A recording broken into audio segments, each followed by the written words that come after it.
नमस्कार शेतकरी मित्रांनो, मी तुमचा मित्र जनार्दन वाघेरे. इस्रायल आणि जापनीज तंत्रज्ञानाने आंबा फळबाग शेतीमध्ये आपलं स्वागत आहे.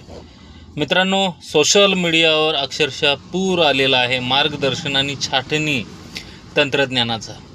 मित्रांनो, छाटणी करत असताना विचारपूर्वक छाटण्या करा. फार चुकीच्या पद्धतीने बऱ्याच बागांमध्ये छाटण्या झालेल्या आहेत. कोणी म्हणतंय मी आंबा ऋषी आहे, कोणी म्हणतंय मी आंबा तज्ज्ञ आहे, कोणी म्हणतंय मी फळबाग तज्ज्ञ आहे, कोणी काय तर कोणी काय. मित्रांनो, छाटणी तंत्रज्ञान हे मीच विकसित केलं होतं 2006 साली. त्याच्या अगोदरचा एकही व्हिडिओ तुम्ही बघा की आंब्याची छाटणी केलेलं तुम्हाला व्हिडिओ सापडणार नाही. ज्याही छाटण्या होत्या त्या हार्ड प्रूनिंग म्हणूनच होत्या. त्याच्या अगोदर कुठल्याही प्रकारच्या वाढीच्या उत्पादन काळातली उत्पादनानंतरच्या छाटण्या ह्या नव्हत्या. त्याच्यामध्ये झालेल्या चुका ह्या तुम्हाला सांगतो की वाढीच्या काळात ज्या छाटण्या आहेत त्या 2.5 ते 3 वर्षाच्या आहेत फक्त वाढीच्या काळात. त्याच्यानंतर तुम्हाला जी छाटणी आहे 2.5 वर्षात ती तुम्हाला एप्रिलच्या पहिल्या आठवड्यात ती थांबवायची आहे.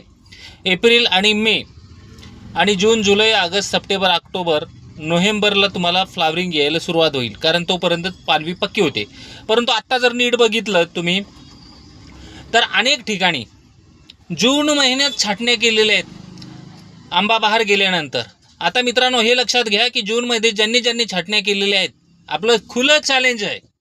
तुम्ही कल्टार वापरा, काय वापरायचं ते वापरा, पण ज्यांनी हार्ड प्रूनिंग केलेलं आहे बागांमध्ये त्या बागेला पुढच्या वर्षी फ्लावरिंग येणार नाही, हे लक्षात घ्या. तिथं फक्त तुम्हाला दरवर्षी कुठल्या फांद्या कट करायच्या आहेत तर वाढलेल्या, वाळलेल्या आणि वाकलेल्या.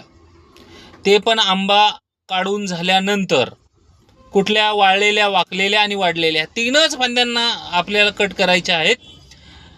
ह्या 3 फांद्या सोडून इतर फांद्यांना जर तुम्ही हात लावला तर पूर्ण हार्ड प्रूनिंग होते आणि त्याच्यानंतर आपल्या बागेला फ्लावरिंग येण्यासाठी नवीन फांद्यांची फांदी पक्व व्हायला पाहिजे, ती होत नाही.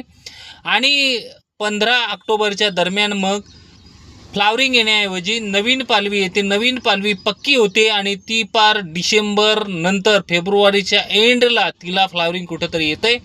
तो आंबा पिकायला जुलै ऑगस्टला जातो, त्याचा काहीही फायदा होत नाही.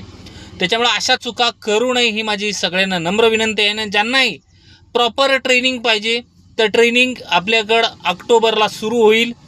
मी म्हणेन की ऑक्टोबर महिन्यात तुम्ही संपर्कात राहा. ऑक्टोबरला छाटणी तंत्रज्ञान, उत्पादन तंत्रज्ञान याचं संपूर्ण शेड्यूल आणि ट्रेनिंग तुमच्या हाताने तुम्हाला कटिंग करणारे फांद्या करून दाखवतो. आणि त्यानंतर कुठल्याही छाटणी ग्रुपला संपर्क साधायची गरज नाही आणि तुमची लूट करून घ्यायची गरज नाही. नुसती लूटमार चालू आहे. 10,000, 15,000, 20,000, 30,000, 40,000 अशा छाटणीसाठी लोक घेत आहेत आणि तुमचं नुकसान तर करत आहेत आर्थिक, त्याचबरोबर तुमच्या बागेचं सुद्धा ते पूर्ण नुकसान करत आहेत.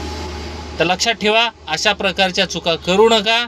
मी सांगितल्या पद्धतीने तुम्ही आंब्या बागेची वाढलेली, वाळलेली, वाकलेल्याच फक्त फांद्या उत्पादन काळात काढा. इतर फांद्यांना हात लावू नका. धन्यवाद. जय महाराष्ट्र, जय बळीराजा.